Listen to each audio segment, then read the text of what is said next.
It's a real honor to have been invited to give this year's Sherman Lecture. And although it's only in virtual terms, it's wonderful to be speaking in this Manchester context. I'm only sorry that the nature of the world that we're living in right now means that I can't physically be in Manchester, and someone commented earlier that we're missing out on any sort of nice kosher reception afterwards as well. These are the joys of the world that we inhabit right now. I have to say, when I was thinking about what I was going to talk about this evening, I was conscious there was a part of me that was a little bit concerned about presuming to talk in this setting about this idea of northern grit. I'm conscious that as a sort of London-born, Oxford-based academic, I could appear to be the archetype of a southern softie. But in fact, I have quite strong links to Manchester, which is one of the reasons why I'm sorry not physically to be able to visit, because it's been some time since I've been there. But my mother, who was Gita Silverman, was born and raised in Manchester, and my grandfather, Mark Silverman, spent his entire life there. And as I grew up, I used to make plenty of visits to my grandparents. And it was my grandfather's influence that actually really inspired the title that I came up with for my talk this evening, because it was in relation to him as a description of his personality that I first came across this classic saying that provides the basis for the title of my talk, that he wouldn't call a spade, he'd call it a bloody shovel, or he would have pronounced it slightly differently in northern tones. Now, what this saying is intended to point towards is a northern sensibility to speak plainly, to state things as they are, and not to try and varnish over things just for appearance's sake. The implication of that is not that what's being said only has a basic meaning. It's rather meant to indicate that there is this northern inclination to approach things without artifice, with sincerity and integrity. And as I have gone about my research on the thought of Louis Jacobs, what I have precisely increasingly come to understand is how my encounters with that Manchester community that I came to know growing up actually can prove quite useful in trying to make sense of how Jacobs came to form his thought. My argument here in trying to apply this saying to him is by no means to suggest that he wasn't a great speaker. He was undoubtedly able to wow his audiences with his rhetoric and take them along on a quite unbelievable journey through his ideas. And in fact, one of the things I've very much encountered as I've pursued my research on Jacobs' thought is how he sets the bar so incredibly high in both his writing and his oratory. The way in which he set out his ideas makes them appear wholly reasonable as he goes through from step to step in constructing his argument. And even when he is challenging received opinion, it seems that actually he is constructing a wholly acceptable, unchallenging position. But what I wanted to draw out from this model of spades and shovels is the way in which it can help us understand the approach he adopted in identifying a challenge, setting out to address it, explaining the nature of a problem and his preferred solution in a clear and down-to-earth way. More than that, believing in the arguments that he was setting out, he was unwilling to back down when he was challenged. Now, William Frankel, who was a friend and champion of Jacobs, who was also editor of the Jewish Chronicle and used his position as editor to try and promote and defend Jacobs, tells a story in his autobiography, which is nicely titled Tea with Einstein, about how he had advised Jacobs to hold off from publishing his book, We Have Reason to Believe, which ostensibly was the work that led to the events known as the so-called Jacobs Affair. Now, of course, the thing about autobiographies is that they're written with the wonderful aid of hindsight.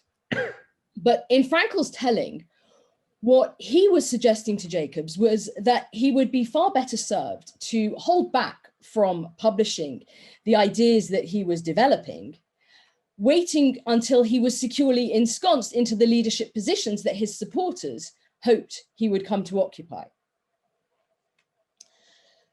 Some people, in looking at Frankel's role in championing Jacobs within British Jewry, have argued that he and some of the other supporters who ultimately were hoping that Jacobs would be appointed as successor to Israel Brodie and become the next chief rabbi in Britain, actually used Jacobs in order to support their own goals. But I think that's the first sense in which it can be helpful to understand how Jacobs' northern roots helped to shape him. Because the whole point is he was unwilling to be held back from expressing his views. He was driven to engage with the challenges he identified in modern Jewish thought and wanted to address them head on. He rejected Frankel's advice to delay publishing his We Have Reason to Believe.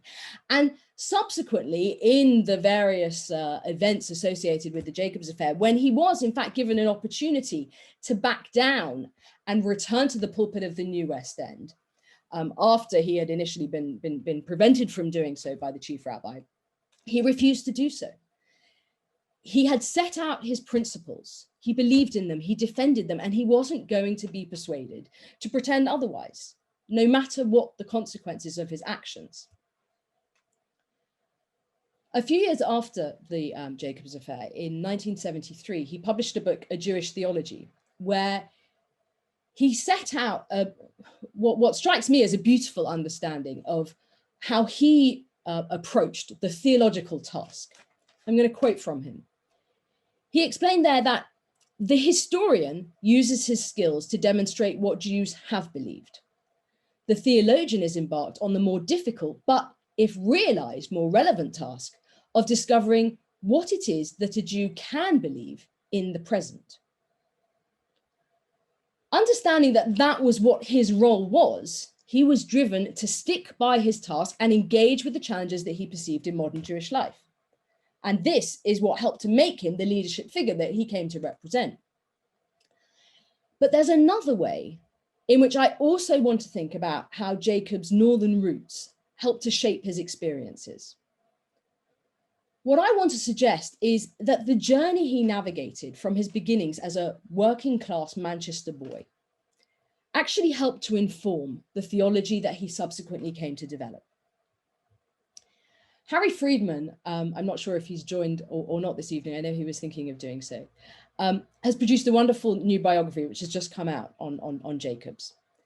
And he quotes from a letter that Jacobs sent to the Jewish Chronicle in 1944.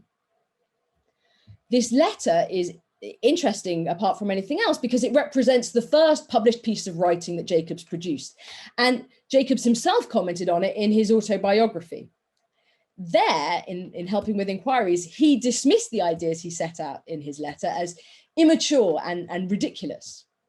But I find this text absolutely wonderful, and I'm sensing that Harry did too, which is why he quotes from it as well, because it captures something of the essence of Jacobs. What's interesting in Harry's citation of this letter is that he actually chooses not to quote the section of the letter which I think offers the most wonderful snapshot of how Jacobs' theology was already developing at that early stage in his rabbinic career. He wrote this letter as a newly married, recently ordained young man.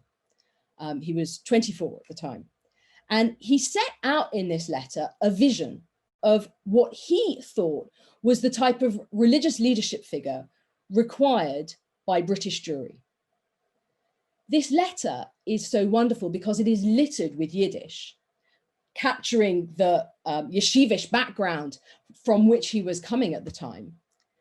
But at the same time, again, indicating the disparate influences he brought together, he managed to weave in references to his beloved Chesterton, who you'll find littered throughout his work. And he then turned to Lewis Carroll. And he turned to Carroll to draw attention to the image of the grinning Cheshire cat, which Carroll uses in his account of Alice's adventures in Wonderland.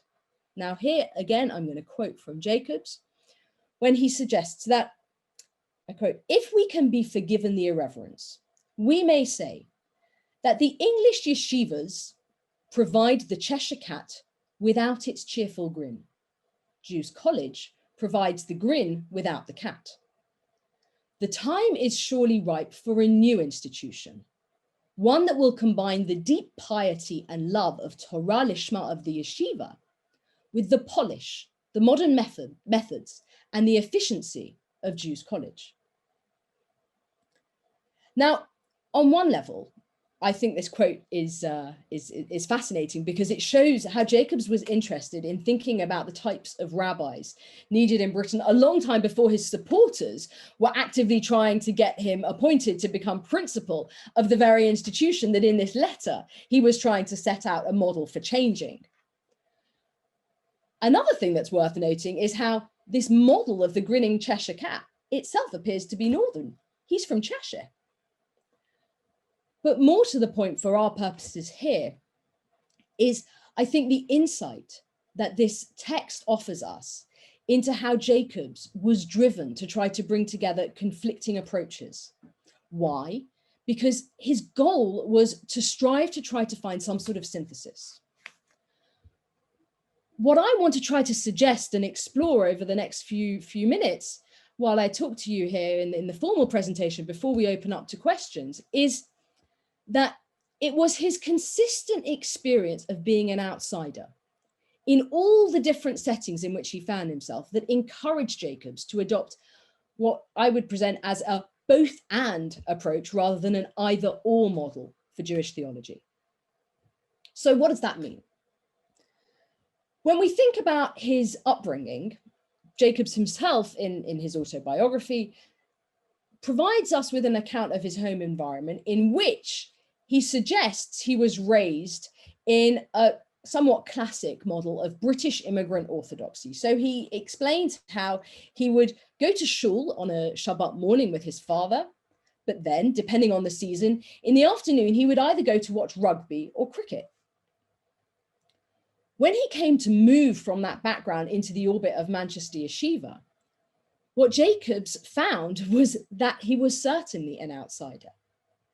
And he is constantly in his writings, in his description of his time in the yeshiva world, expressing his sense of how his yichus, his rabbinic pedigree, was lacking. And that bothered him. At the same time, as much as it bothered him, the nature of his ability helped him become immersed into this yeshiva world. And he was highly aware that in this world, while he was getting to study with people who had learned at the feet of the great rabbinic masters in the renowned yeshivot of Eastern Europe, he was only able to study at one remove from these greats. And here too, he felt a great sense of alienation. When he moved to Gateshead Kollel, he was taught there by Rabbi Eliezer Dessler, great respected Rav, who remarkably marked him out as an Iloi, a rabbinic genius with this ability to mine the sources in a way that was truly remarkable, which again contributed to his ability to be accepted and integrated into the yeshiva world, even as he still felt within himself that he was an outsider, because even in that Gateshead context where he felt drawn to the teachings of Rav Dessler, he was always aware that he was an outsider. He was the only British-born member of the Kollel. That contributed in some respects to him leaving and returning to Manchester, which he did around the time that he composed his letter to the Jewish Chronicle. When in Manchester at that point in his life, in the early 40s, again, he shows his remarkable ability to navigate between different communities.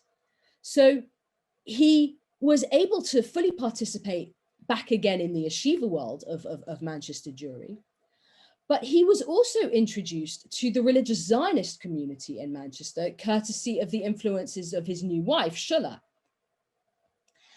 Elliot Cosgrove, a dear colleague of mine, who has produced a wonderful intellectual biography of Jacobs, brings quotations from Jacobs' diary, where he remarks on, quite critically, on the lack of respect that he was given the opportunity to hear from the yeshiva community regarding the religious Zionist community. And he commented, he was upset about that. He commented critically on the lack of respect that the yeshiva community gave to the religious Zionist community. But the point for our efforts to understand Jacobs is that he was able to situate himself in both communities, to straddle both communities. Now, I think what that helps tell us, on the one hand, is this ability he had to navigate between different worlds, which captures his both and approach, which I think is so central to helping us make sense of the theology he came to construct. At the same time, it also helps to highlight the struggle he faced in trying to find one community in which he could truly feel at home. This continued when he moved to London. Now, he decided in his efforts to further his goals to become this grinning Cheshire cat model of a rabbinic leader, that he needed to acquire a university education. And that wasn't possible within the confines of the yeshiva community that he was associated with in Manchester. So in moving to London, he came into the orbit of yet another form of Orthodox Jewish community, this time associated with the Golders Green Beis HaMedrash, better known as Monk's Shul. This represented a more Western European orthodoxy in contrast to the more Eastern European orthodoxy of the yeshiva world, upholding a Hirschian theology of Torah im derech eretz. And that was the context in which it was possible for him to begin his university studies.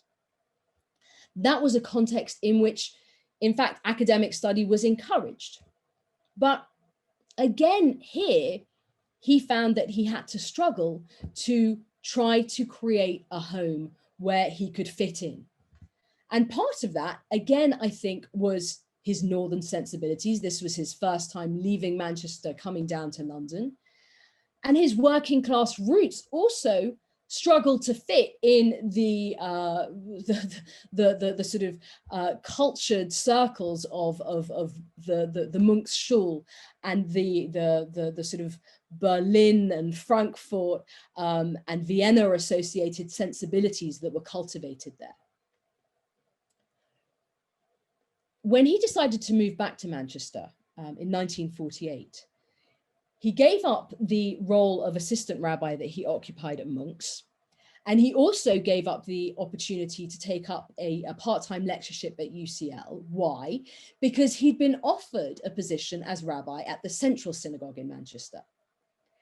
And it's always struck me that this Central Synagogue actually could really be seen as somewhere that offered him an ideal religious home. The Central had struggled to actually find a rabbi to fill this pulpit. It had been vacant since 1934 when its previous incumbent, Rabbi Israel Yoffe, had died. And Yoffe himself is a really interesting model because he had managed to combine roles in both Manchester Mizrahi and the Aguda, while also being involved in the Manchester Yeshiva, which suggests that the boundaries between these different Orthodox communities in Manchester took some time before they were entrenched, which helps us understand how Jacobs also was able to straddle these different communities. But at the same time, having had that model of Yoffe's leadership, after he died, the community struggled to find someone who could replace him. And the challenge that this helped to highlight was that the community, especially as a younger generation was coming through, that was more engaged in wider Manchester society, actually had different constituencies that it required its rabbi to serve. And here, Jacobs absolutely fitted the bill, because he was able to offer both sermons in English and shiurim in Yiddish. And this was a perfect model for this community. The working class roots of the community also suggested that this was somewhere that more closely matched Jacobs' background, which could help him find a better home in this environment. I think it's also relevant to note that at the young age of 27, this appointment also enabled him to be promoted from assistant rabbi to rabbi. And I think that's another important factor to consider when we think about the influence of that working class background alongside the northern roots as well, and the interplay of those two in helping to shape him. Now, that's part of what makes his decision to move back to London to take up the role of minister at the New West End Synagogue seem challenging. On one level, it could be suggested that it was consistent with his career aspirations, because undoubtedly this post offered him a more prestigious pulpit, and it indicated how his ministerial prominence in British Jewry was growing. What's actually really interesting to think about with regard to this move is the way a letter was published in the Jewish Chronicle at the time of his appointment, complaining, and this is ironic when we think about the subsequent trajectory of Jacobs' life, complaining that the appointment of Jacobs, with his roots in Manchester Yeshiva and Gateshead Kollel, raised questions about how someone like him could be appointed to the New West End. What did that imply about the trajectory of British Orthodoxy when such an anglicized cathedral synagogue as the New West End was willing to appoint someone with Jacobs' credentials? Except the challenge to that narrative is provided in some respects by the fact that when making this move, Jacobs really made a shift in his whole approach that would prove decisive in the rabbinic trajectory that he would follow subsequently.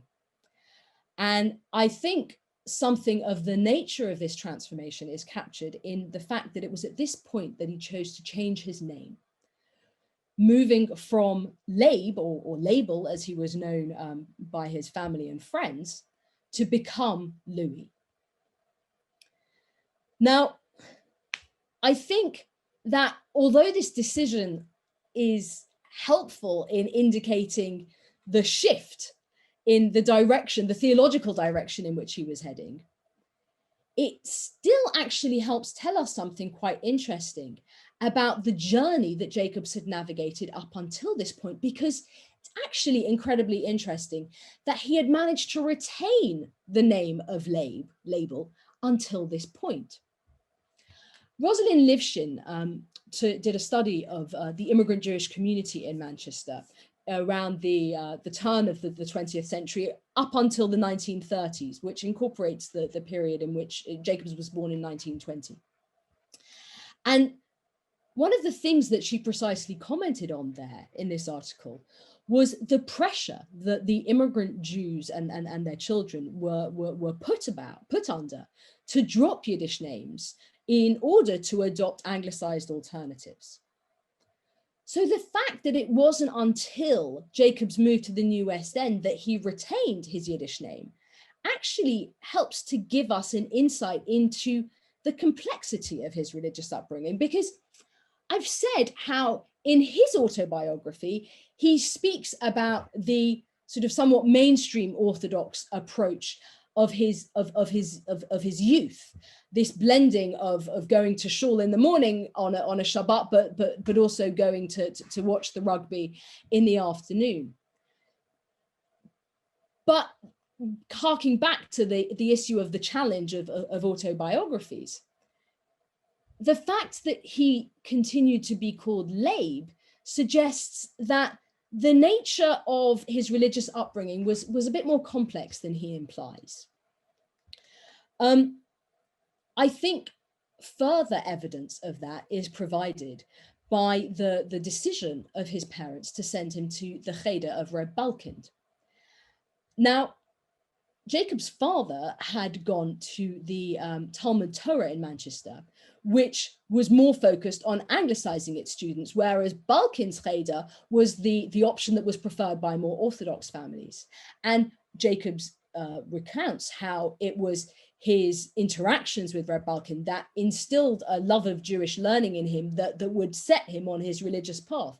So the choice to send him there again raises questions about what sort of upbringing he actually was subjected to.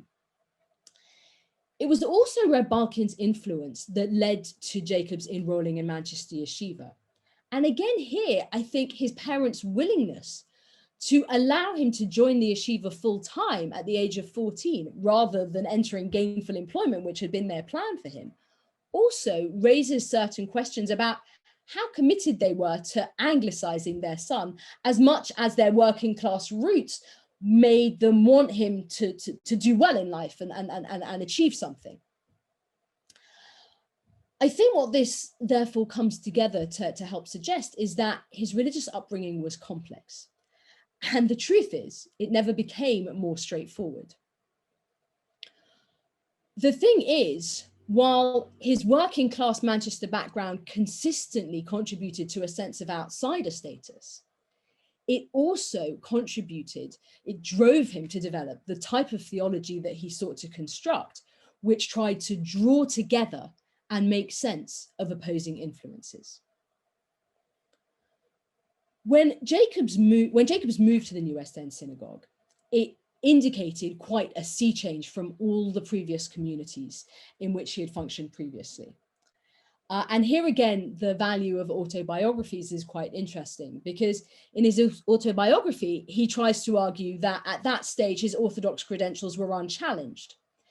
In his subsequent retrospective work, Beyond Reasonable Doubt, he acknowledges, and I quote, "I knew perfectly well that by occupying the pulpit of the New West End Synagogue, I was throwing in my lot with an orthodoxy of a peculiar kind." What I want to try and suggest is that the same working class roots that had the potential to provide Jacobs with a comfortable home in the Central Synagogue of Manchester could equally be seen to have influenced his search to improve his social position, work his way up the career ladder, and enhance his financial security with the role of minister at the New West End. And here we see the influence of the second generation immigrant ethic that his parents tried to transmit to him in his youth. The working class provincial child with an Eastern European background had changed, had come very far as he transformed from Labe to Louis, donned his canonicals and became minister rather than Rov at the upper class New West End Synagogue. And he recounts how he was very aware that this was a community that had its fair share of knights and peers, and he was struck by that, and it felt like an honor for him to be leading such a community. It was the members of this community that subsequently seceded in order to form the New London Synagogue, which was established as an independent congregation, precisely created for Jacobs to lead after the events of the Jacobs affair, which I was planning not to try to address in too much detail, certainly in the main part of my contribution this evening. I don't know if it will come up in the question and answer. Again here, I think it's really important to appreciate how, while this community undoubtedly created the most welcoming of homes for Jacobs, it's hard to see that he wasn't also an outsider here. It offered him a space in which to champion his rabbinic model of leadership of the grinning Cheshire cat. But as Rabbi Jonathan Wittenberg noted in the Hesped, the memorial sermon that he delivered at Jacob's funeral, and I quote, he had never wanted to establish a new movement. In a way, a new movement was irrelevant to him. He would often speak of his desire to create a mood, not a movement, in Anglo Jewry. Rabbi Wittenberg, who succeeded Jacobs as the senior rabbi of the Masorti movement, proceeded to make a really striking point in this Hesped. He said, again, I quote, "I believe Jacobs hadn't struggled with great pain to escape one particular box in order to be placed in another." And here's the crux of the matter. from Manchester Yeshiva all the way to the creation of Masorti Judaism, Jacobs didn't fit in to any pre-packaged religious box. Now, I don't want to talk for much longer because the whole idea is to allow time for question and answer. And also, I'm very conscious that when talking on Zoom, there are an awful lot of distractions, and it's far better to create a more interactive environment. But I wanted to close by thinking briefly about what we can possibly learn from Jacobs' theological journey when thinking about the contemporary Jewish community in Britain. And here, I think it's important to recognize how much British Jewry has changed. When we think about the religious controversy that Jacobs became embroiled in the swinging 1960s, this was a period when British society as a whole was undergoing enormous change. It's worth thinking about how Jacobs' New London Synagogue was located on Abbey Road, just up the road from the Abbey Road studios of Beatles fame. This was the heart of a pulsating, new, vibrant London community. Jacobs' efforts to create an engaging theological account of Judaism sought to tap into these emerging, changing currents in British thought and culture. What he wanted to try to do was show that Judaism could adapt to the contemporary world and offer a message that could resonate with the youth of the day. And that was precisely what led the likes of Frankel and his ilk to be so keen to support him, because they precisely wanted to cultivate that type of more sort of outward facing, appealing account of Judaism to try to draw Jewish youth back in, concerned that otherwise there were too many new attractions that were going to take that Jewish youth away from the Jewish community. But the thing is, if there were sectors within British society as a whole, and within the Jewish community itself that were keen to embrace these currents for change, amongst the leaders of British Orthodoxy, there was a fear, firstly, of where these currents might lead. And secondly, more particularly, we have to acknowledge that they were concerned about some of the particular ideas that Jacobs was willing to promote. Here, what we gain from understanding is how the nature of the Jewish community in the 1960s was such that at the time they had sufficient power and dominance within the community to be able successfully to cast Jacobs and his followers out from the community.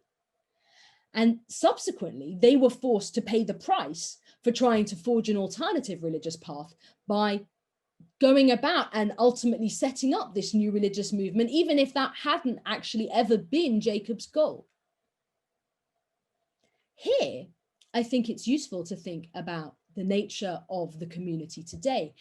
And I have been struck in the recent outpouring of obituaries following the untimely passing of Rabbi Lord Jonathan Sacks, how one of the things that has consistently come up in a number of the obituaries is a comment on how, as chief rabbi, he refused to attend Limud despite having supported it before his appointment.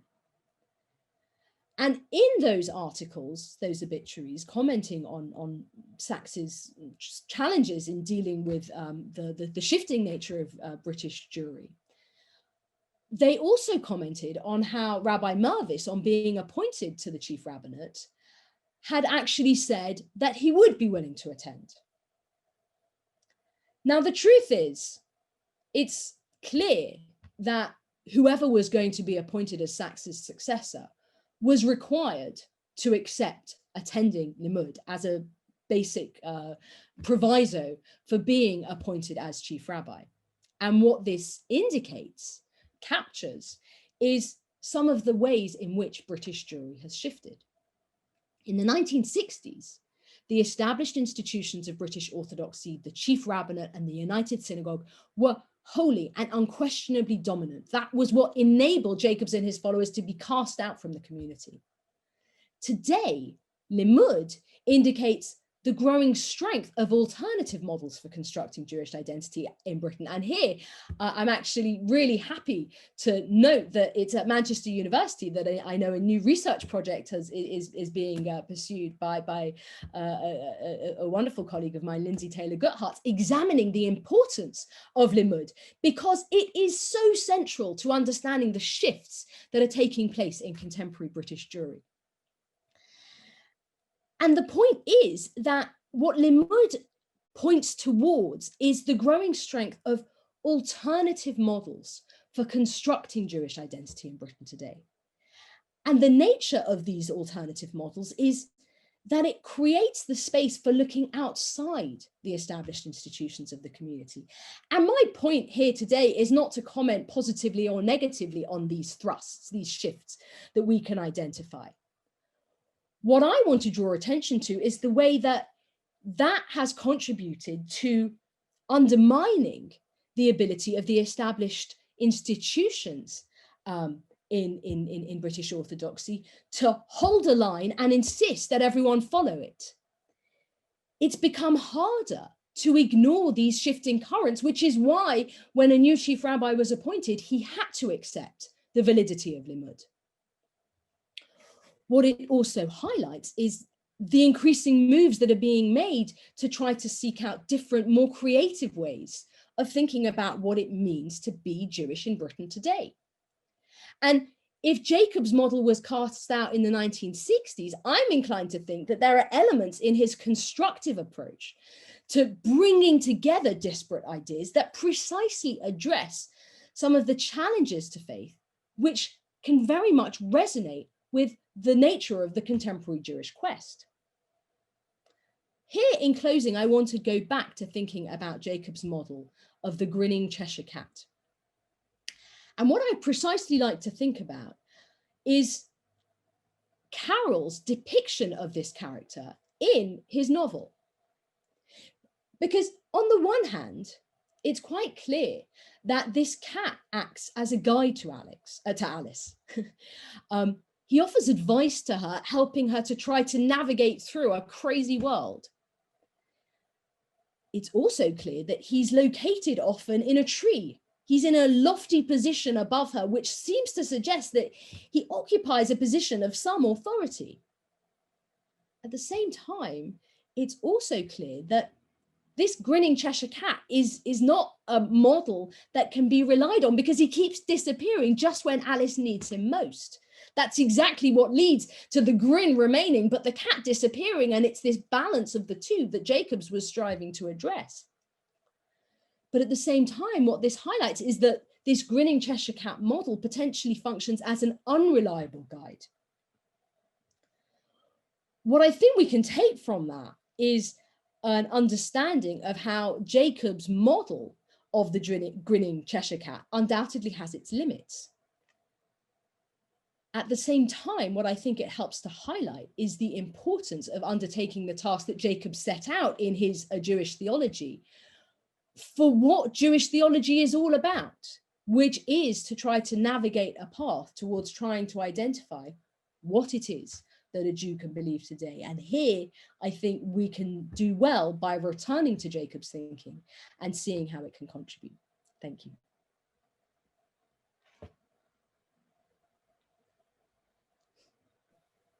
Thank you very much indeed. That you've given us a tremendous amount to be thinking about. We're going to have to get you back sometime to talk for longer. There's no question about that.